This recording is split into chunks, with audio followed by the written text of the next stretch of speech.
Joining me now, Senator Bernie Sanders of Vermont. Senator, I know you share a lot of these views that we are not fixing the very things that are broken. But even if we weren't fixing them, even if we were not making a more fair and a more just society, we at least could be doing things to stop people from falling into poverty. And we're not doing that in the chamber in which you work either.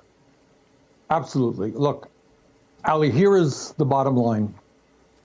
We are in an unprecedented crisis. The pain that is existing economically and from a public health perspective has never been seen before in this country.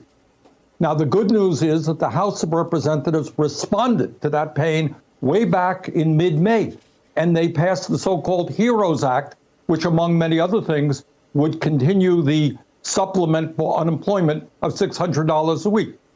During this entire period, 2.5 months, the U.S. Senate has done nothing. There has been no piece of legislation under Republican leadership coming to the floor of the Senate to deal with this crisis. So as you've indicated, we got 30 million people who have lost their jobs, who are now going to lose that $600 that they desperately need. We got millions of people who are facing eviction and foreclosure. We have people and children in this country who are going hungry.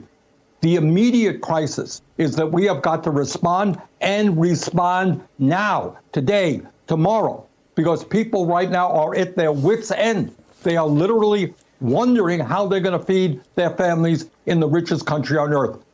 Second of all, if I may, picking up on the point that you made, and by the way, Ali, congratulations, because that type of discussion about income and wealth inequality is not heard on corporate media terribly often. That's the simple truth. Not heard in Congress, not heard in the media. But as a nation, we have got to deal with the moral issue of 3 people on top owning more wealth than the bottom half of America, of being the only major country on earth not to guarantee health care to all, of having the highest rate of childhood poverty of almost any major country on earth, et cetera, et cetera. No paid family and medical leave, no paid vacation guarantees. We have got to rewrite the fundamental structures of American society so that we protect working people, not just the billionaires, who, by the way, in this pandemic are doing phenomenally well. Correct. Everybody who had money going into this thing was doing well. If you had good credit and you had an income, you didn't lose your job, and you had a little extra cash, and you could go to the bank and get a 3% mortgage, you do fine. We don't need to worry about those people. We need to worry about everybody else. And the White House Chief of Staff, Mark Meadows, said last week that the president did not issue an executive order extending the rent and eviction moratorium because Trump was, quote, hopeful that Democrats will see how many unemployed Americans they are hurting by their negotiating tactics, adding that the Democrats don't know, quote, what a compromise is about. The president, by the way, has threatened an executive order about TikTok, but not about stopping evictions and foreclosures. Look, this eviction crisis is extraordinary. Yesterday was August 1st. Rent is due. Mortgage payments are due. And with millions of people having lost their jobs, they just don't have the money to pay their rent. They're going to be out on the street unless we do something about it. So right now, in the midst of this crisis, I hope very much that Republicans, and by the way, you'll recall that Lindsey Graham a few weeks ago said, well, half of the Republicans are of a mind to do absolutely nothing. So what we're going to have to do in the Senate is grab some Republicans to join us and finally protect the working families of this country. Senator, let me ask you, there are a whole lot of people disappointed that you are not the presidential candidate, and maybe Joe Biden has a chance to get some of your supporters energized and enthused and motivated in his vice presidential pick. Who do you think it should be? I'm not going to get into that. You know, picking a vice president is a little bit like getting married. That's a very personal decision. It has a lot to do with chemistry, and that's something that the vice president is going to have to decide all on his own.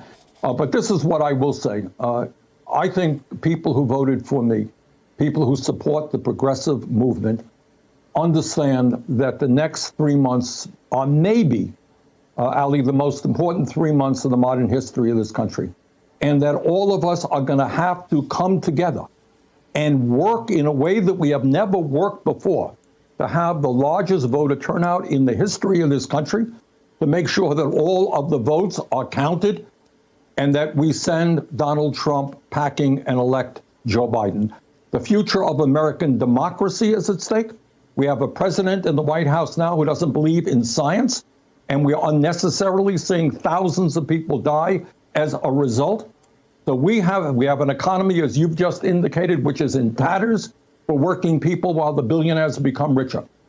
This is a moment for us to come together and to defeat Donald Trump, and I will do everything that I can to make that happen. One of the things that you have done very effectively is you brought new people into the political system, people who otherwise didn't vote or were not motivated to do it, particularly young people. There's a lot of talk about young people and mail-in ballots and them not knowing how to do it or not being as motivated to or being motivated toward social movements, but not toward voting. What is your message and what will you do to ensure that the kind of people who came out for Bernie Sanders, the kind of people who donated to Bernie Sanders are going to do what you just asked? Ali, we're going to do everything that we can. We have a very strong social media network. Obviously, campaigning door to door and holding rallies is, very difficult with the virus. But trust me, we will use all of our resources to not only help elect, by the way, progressive members to the United States Congress and elsewhere, but to get out the vote for Biden. It is true that many of our supporters are younger people, non-traditional voters, and it is absolutely imperative that they come out and vote. And I just want to say one thing. No great secret that Joe Biden and I disagree on a number of issues. That's a fact. But what we are engaged in now is what we call coalition politics. We're going to fight out our differences after Biden is elected. Mm-hmm. But right now, the immediate task is to come together to defeat Trump. And then, as progressives, we're going to do everything that we can to make the Biden administration the most progressive administration that it can become. But right now, my message to our supporters, hey, not only you get out to vote early, but get your friends, your co-workers, your co-students out to vote as well. Senator, good to see you as always. Thank you for joining me, Senator Bernie Sanders, United States Senator from Vermont. All right. Hey there, I'm Chris Hayes from MSNBC. Thanks for watching MSNBC on YouTube. If you want to keep up to date with the videos we're putting out, you can click subscribe just below me or click over on this list to see lots of other great videos.